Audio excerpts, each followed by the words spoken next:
My topic for today's video is Apopka, Florida. Now, if you've been looking for a home in Central Florida, chances are you have come across this name.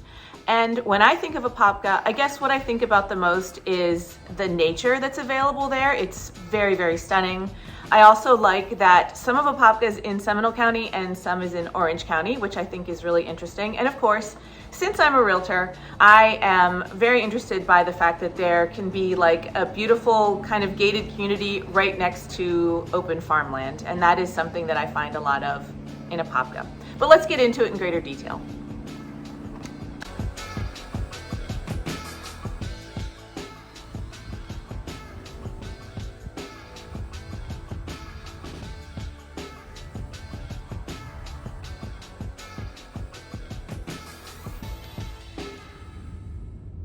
Apopka is located northwest of Orlando. It'll take you about 35 minutes to get to the Orlando International Airport, about half an hour to get to Disney, and it's just a little over an hour to get to New Smyrna, to the beach.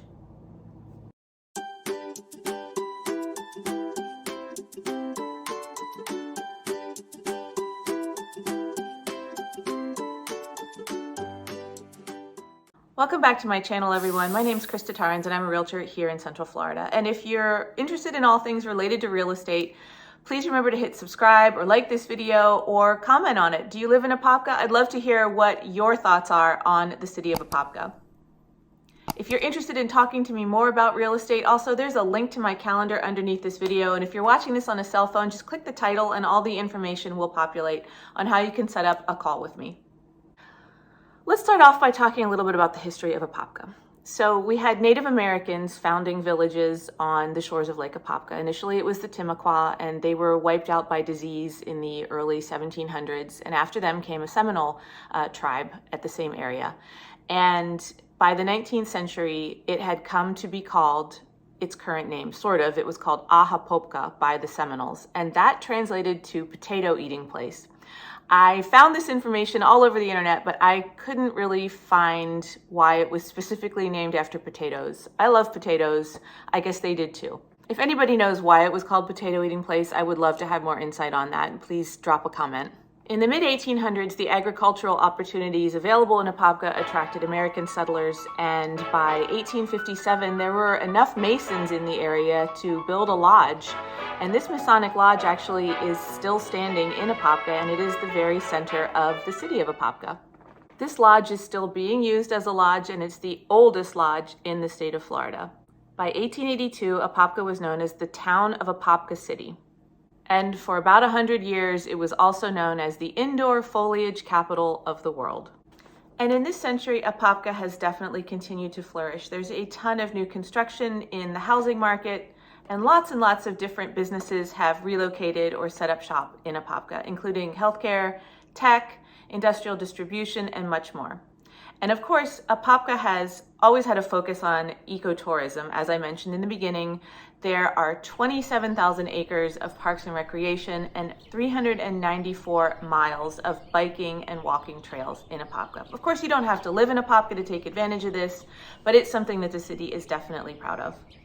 Notable recreation areas in Apopka would include the Wildlife Drive. Now that's an 11-mile path that you can drive on. It's a one-way path. It takes about 1 to 3 hours to go around Lake Apopka, and you can see all kinds of wildlife, and you're almost sure to see an alligator.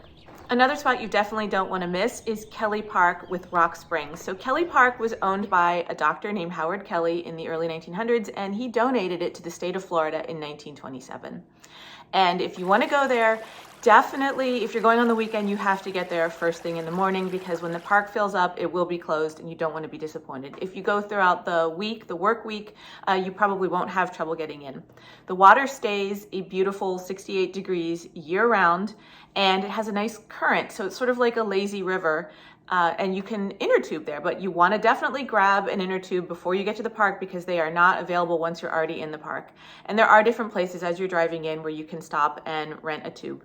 So the trip takes about, on the tube, like about half an hour. You can stop, you can walk. It's between 1 and 4 feet deep. It is a beautiful way to spend an afternoon. Apopka also has an amphitheater. The amphitheater is located on like a grassy slope, so 5,000 people can sit in the grass, and the amphitheater itself has a seating capacity of 1,300. My kids are in the Florida Youth Symphony Orchestra, and they've had concerts there. It's a fantastic outdoor stage, and it's always an enjoyable afternoon there. Let's move on to talking about real estate. So in Apopka right now, there are 280 properties for sale, and that includes condos, mobile homes, single-family homes, townhomes. Of those, at least 15 had 2 acres or more. So 2 acres all the way up to like hundreds of acres. And 35 of them had at least half an acre. So it is kind of a good spot where if you don't want to be really close to your neighbor, this is a great spot to look. As I mentioned earlier, some of Apopka falls in Seminole County. So of those 280 properties that are for sale, 20 of them are in the Seminole County portion of Apopka.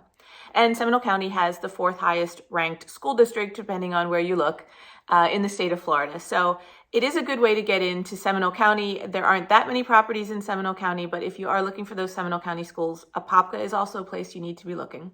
But as I tell all my buyers, in Florida, we do have a very strong magnet program. So if your child is not loving the high school that they are zoned for, no matter what county they are in, there are magnet programs pretty much throughout the state where your child can specialize in engineering or the arts, and they can go to a different school that they are not necessarily zoned for. They don't all provide bus transportation, but this is a way to get your child into a specific program, and they are usually very highly ranked. As of right now, which is mid-November 2022, the least expensive home available in Apopka is $145,000, and there are some in the under $200,000 category. They are very small, like under 1,000 square feet. And the most expensive home is $3 million. But the median home price is right around $450,000. As I mentioned, there's a lot of new construction in Apopka, and of the 240 single-family homes that are for sale, almost 17% were built in 2021 or newer. If proximity to a hospital is high on your list, well, Apopka has its own Advent Health Hospital, which opened in 2015 and covers the West Orange County area. In terms of shopping, that's a big question that everybody has, that you don't want to be too far away from a grocery store. I don't think you're going to be more than a 10-minute drive, no matter where you are. There are tons of shopping plazas in Apopka. Your closest mall is going to be the Altamont Mall, but especially along 436 as you drive through Apopka, I think there's just about everything you could possibly be looking for there, from restaurants to big box stores, car dealerships, and the like. So I hope you've enjoyed this introduction to Apopka. If you have any questions, please feel free to reach out to me. Once again, my contact information is always below my videos. And if you live in Apopka, I would love to hear from you. Please feel free to comment below.